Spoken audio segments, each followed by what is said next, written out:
warahmatullahi wabarakatuh. Halo teman-teman, perkenalkan saya Agung Susilo dan rekan saya Suci Herawanti dari kelompok 2 kelas AC1 reguler sore dari mahasiswa kampus Umiba Universitas Mitra Bangsa Jakarta.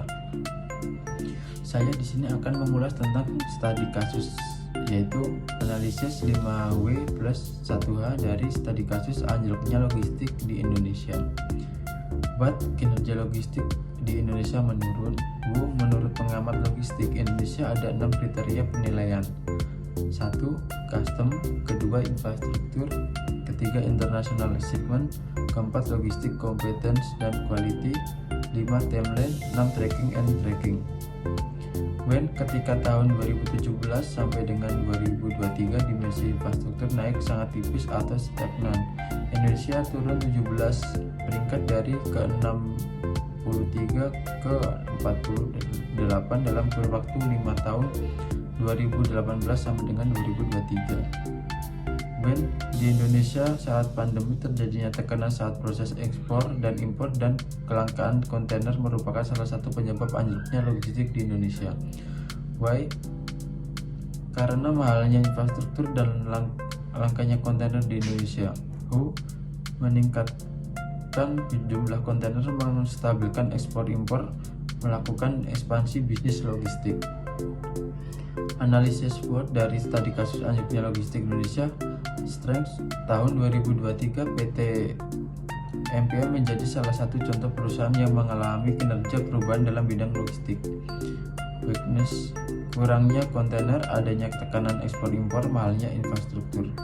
Opportunity tahun 2023 kenaikan tren positif terkait indeks logistik sehingga dari tahun 2023 sampai tahun pemilu akan mengalami kenaikan yang positif. Threat, jika tidak adanya perbaikan infrastruktur maka akan berdampak terhadap bisnis logistik itu sendiri.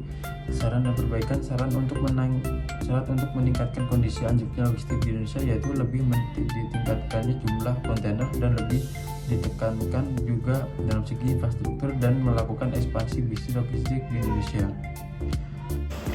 Perkenalkan, saya Suci Herawanti. Saya ingin menjelaskan video terkait dengan 5W plus 1H. Yang pertama itu what? Apa yang membuat rantai logistik RI terlihat sulit? Yang membuat rantai logistik RI terlihat sulit adalah dari permasalahan pada pengeluaran logistik yang besar dan hanya diam di tempat untuk reformasi logistik RI. Tidak merata pembagian logistik dan kerjasama antara importir, eksportir, dan pelaku logistik. Siapa yang membuat rantai logistik RI sedikit terhambat dari awal sampai akhir sehingga tidak bisa merata dan menyeluruh secara pusat? Yang membuat rantai logistik RI terhambat dari awal sampai akhir sehingga tidak bisa merata dan menyeluruh secara pusat adalah pelaku ekonomi seperti importir atau daya konsumtif yang tidak sesuai dengan kestabilan ekonomi negara. Yang selanjutnya eksportir atau pendistribusian dari hulu ke hilir atau ke ekspor logistik secara domestik maupun internasional. Kita masih high risk ekonomis dan tidak seimbang dengan daya konsumtif masyarakat. Pelaku logistik yang terhambat oleh peraturan yang berbeda di setiap daerah yang membuat pengeluaran lebih tinggi. Kapan RI sanggup melakukan reformasi logistik secara baik dan benar sehingga RI nantinya bisa menekan low income seperti 3 negara dengan low income terbaik di ASEAN seperti Singapura, Vietnam, Thailand? Jawabannya, reformasi logistik RI bisa lebih baik dengan adanya kestabilan kurva ekonomi bisnis secara transparansi tanpa adanya up-price yang berlebihan di domestik maupun internasional.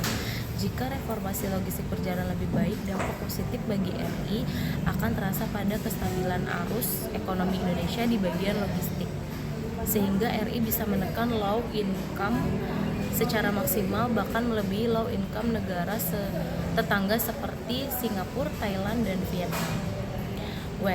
Di mana bagian terlemah logistik Indonesia sehingga menyebabkan low income seperti 3 negara tetangga? Jawabannya, tidak menyeluruh pembagian distribusi logistik daerah dengan pusat sehingga up-price sangat dirasakan oleh pelaku logistik, importir, dan eksportir yang tidak seimbang antara arus income dan pengeluaran. Selanjutnya, why? Mengapa logistik RI tidak stabil seperti negara-negara tetangga? Jawabannya, keseimbangan antar wilayah yang berbeda setiap daerah membuat terhambatnya distribusi pemerataan logistik secara valid, sehingga RI mengeluarkan dana di luar jangkauan yang seharusnya dikeluarkan sesuai dengan kestabilan kurva ekonomi bisnis. Selanjutnya, how? Bagaimana proses reformasi Indonesia logistik secara baik dan benar? Jawabannya, transparansi detail pendistribusian logistik dimulai dari eksportir dan bea cukai. Pihak RI harus melakukan pendistribusian secara valid sesuai dengan SOP yang disepakati secara legal. Selanjutnya saya akan menjelaskan SWOT terdapat dalam video tersebut. Yang pertama, strength, kekuatan. Indonesia yang memiliki nilai jual tinggi dengan luas dan SDM tak terbatas mempunyai kemampuan yang untuk terus meningkatkan efektibilitas secara baik di tingkat ASEAN dan dunia. Weaknesses, tidak menyeluruhnya pendistribusian logistik beruntun dimulai dari eksportir, importir, dan pelaku logistik membuat ODB kurang menghasilkan. Selanjutnya, opportunities dengan melakukan reformasi logistik secara baik melalui platform digital, seharusnya Indonesia bisa menekan angka pengeluaran dan meningkatkan income sehingga RI yang tadinya peringkat 46 dunia bisa terus up. Selanjutnya, threats. Jika reformasi logistik tak berjalan, RI akan terus mengalami low income, bahkan melebihi negara tetangga seperti Malaysia, dan yang paling utama bahkan bahan baku dan persaingan ekspor impor akan lebih high pressure karena tidak adanya transparansi antar pelaku logistik. Sekian video tersebut, kurang lebihnya mohon maaf. Terima kasih. Berikut yang dapat kami sampaikan analisis SWOT dari kelompok 2, kurang lebihnya mohon maaf. Akhir salam, wassalamualaikum warahmatullahi wabarakatuh.